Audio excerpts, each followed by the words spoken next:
Hi guys! Magandang gabi! Welcome back po dito sa Gandara Asario channel for Showbiz Update. Andito na naman nga po akong muli nagbabalik. Ang nagmamaganda ninyo kachismosang Kimpaw, wala na pong iba si Gandara upang magatid sa inyo ng latest update and fresh happenings patungkol kina Kim Chiu and Paolo Avellino. And para nga po sa gabing ito, ang tatalakayin natin at pag-uusapan ay may kinalaman dito po sa project ng Kimpaw na kung saan ay eto't magsisimula na nga sila. Siyempre, ganaps ng Kimpaw pag-usapan natin and mga napansin natin sa kanilang dalawa. Huy, grabehan, napakarami. Basta pagdating sa Kimpaw, talaga matatalas pang mata ng mga fans. Pero bago po ang lahat sa mga hindi pa nakaka-subscribe sa ating channel, paki-click lang po tayo ng subscribe button at notification bell na nandiyan sa baba para maging updated po kayo at ma-notify tuwing may bago tayong chika at balita hinggil po sa Kimpaw. Basta mga balita na may kinalaman kina Kim Chu and Paolo Avellino, sagot na natin yan. And eto na nga tonight, alam naman po natin na prinsesa ni Paolo, si Kim. Prinsesa natin yung lahat. Pero wag ka prinsesa na, bini-baby pa. Paano ba naman? Talagang alagang-alaga po ni Paolo si Kim. Talaga namang pinagsisilbihan. Apaka-gentleman naman talagang tunay. And dapat lang naman, di ba? Showing love sa kanyang Chinita Princess. So, napansin nga po ng mga fans, eto, ang mga gamit ni Kim Chiu na ibinaba. Then, ito pong bitbit ni Paolo Avellino. Meron kasi, unahin pala muna natin yung nang-i-issue sa Kim Pao. Na kesyo, hindi daw sabay yung dalawa. Paano daw naging mag-jowa yan? Laging magkahiwalay. It's either nauna si Kim or si Paula Avellino nauuna, then si Kim nasa likod. Ang layo ng distansya kasi kung mag-jowa yan daw, laging magkadikit ang mga balat. So yan. Eh, simple lang naman ang kasagutan dyan. Napaka-matured kasi ng relationship ng Kim Pao. Plus nakakatuwa dahil hindi po PDA sila Kim at Paolo. Sakto na sa kanila yung holding hands, magkasama, travels, ayan, ganyan. Pero not to the point na kagaya nung nakasanayan siguro ng iba sa mga love teams na kung makalingkis, wagas. Tapos pang promo lang naman pala. Ayan. Siyempre tayo naghahanap din sa Kimpo at nagbibigay naman ang Kimpo like yung holding hands tulad ng sinabi ko. Nakakakilig, hindi ba? Pero yung ito, nakikita naman kasi nga nila na minsan may nauuna sa kanilang dalawa. Kasi nga, ang matured na relationship nila, it's not big deal naman sa kanila. As long as si Paolo, hindi po pinapahirapan si Kim Chu. Kita nyo naman, di ba? Siya po ang may bitbit ng maleta na ibinaba ni Kim Chu. So, ganyan po ang dalawa. And si Kim Chu, guys, hindi siya, yes, pabebe when it comes to love, pero not pabebe as a woman. Yan, gets nyo sana yon. Mag-gets sana ng mga makikitid na utak ng mga basher yon. O, di ba? Nakakapa sana all.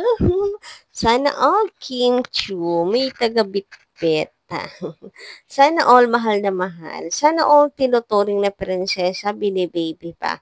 Kaya, gets na gets ko din kung saan nanggagaling yung mga bashers eh. Nanggagaling sila sa inggit. Tsara! Grabehan naman nga yun. Sorry na lang. Ganyan po. Ang Kim Pao, kamahal ang isa't isa. Samantala, sabi naman dito sa comment ni Madam Emelita Brayones, ayaw lang ni Kim ng issue kasi may Paulo na siya. Kaya iwas na lang sa dalawa sa mga ex. Sa dalawang mga ex siguro.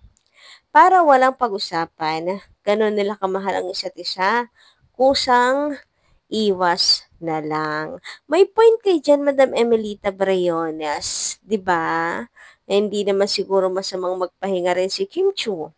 Baka naman hanapin pa ng management. Alam naman nilang busy-busy si Kim Chiu, 'di ba? So wala naman po atang masama kung mag-rest po siya at magpahinga. Si ano nga si Ana, laging wala rin sa showtime. Laging wala sa showtime. Si Kim pa kaya, na alam naman talaga nilang super busy. So yes, tama rin naman na umiwas sa mga bashes, umiwas sa napag-usapan kasi knowing kapag si Kim Chiu po ang nababati ko, sabi grabe talaga yung natatanggap niya. Triple-triple yung hatred sa kanya. Wala naman siyang ginagawang masama. So, maigi na nga yung umiwas. Yes po. Kaya wala pong Kimerald na nabuo tulad ng inaantay ng marami kasi miss na daw nila. What if Kimerald daw talaga ang tunay na endgame? Hoy, sorry na lang kasi kay Kim Chiu na po nang galing. Pag ex na, wala nang balikan.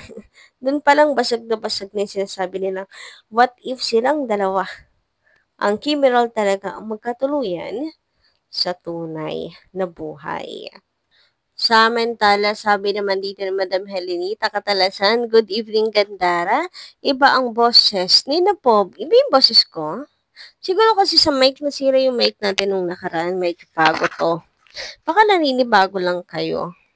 Sabi pa dito, huwag magmadali. Marami pang inaayos. Ipanalangin natin na maganda ang panahon at hindi umuulan. Alam naman natin pag dating ng August umuulan dahil naranasan ko na umuwi ako ng July, August. July hindi pa umuulan pero August pa rin ang ulan.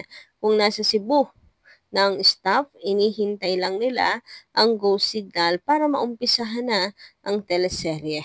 God bless. Yes, so po, panahon muna yung ating pag-pray, ang atin pong pakaisipin. Kasi kung hindi po magiging magandang panahon, papaano po magagawa ng Kimpaw ng maayos yung kanilang trabaho? Baka lagi postpone. Ang hirap po niyan pag lagi po umuulan. Laking tiping ang Kimpaw. And, yun, mag-aabang na lang talaga. Para hindi po magkasakit si Kim and Paolo. Di bala sa may lawin make it disappear, talagang sinila kailangan umuulan. Dito, ang hirap kayo gumalaw, tumakbo-takbo kapag umuulan, ano, gawin yung, kasi suspense romance to eh. Di ko rin alam kung paano tatakbo ang istorya, pero malaking epekto guys ang panahon sa taping nila Kim and Paul. So, pag-pray na lang po muna natin ang panahon na gumanda. Samantala, sabi naman dito ni Edita Edita Dadonsa, magandang gabi. Shoutout po sa inyo. Congrats, Kim Pao. Miss Gandara, kakainis sa mga bashers palaging inggit. Hindi nila matanggap ang mga projects ng Kim Pao. Kung ako sa kanila, manonood na lang para happy sila. Ugali nila makipagkumpara sa idol. Alam naman natin na hindi sila makaka-overcome ng Kim Pao. Hay nako, Diyos ko Lord, ikaw na bahala sa mga toxic na tao. In general ha, yes, sana si Lord na po ang bahala sa mga toxic na tao niyan. About naman dito kay na sobra nakakainis na nga ang mga bashes. Talaga naman sobra. Pwede mo kayang kontrolin, hindi mo kayang paglaruan na lamang sila tawanan. Mauubos yung buhok mo sa sobrang stress sa mga bashes na yan. Pero once na nasanay ka na, i-ignore na lang rin sila. Hindi mo na rin sila ramdam. Opo. Tatawanan mo na lang na, buhay ka pa pala. Patungkol naman sa pagkakaroon ng project ng Kim Pao, ayan, sila kasi ang sigaw ang demand ng nakararami. So, wala pong magagawa talaga doon kung Kim Pao na naman.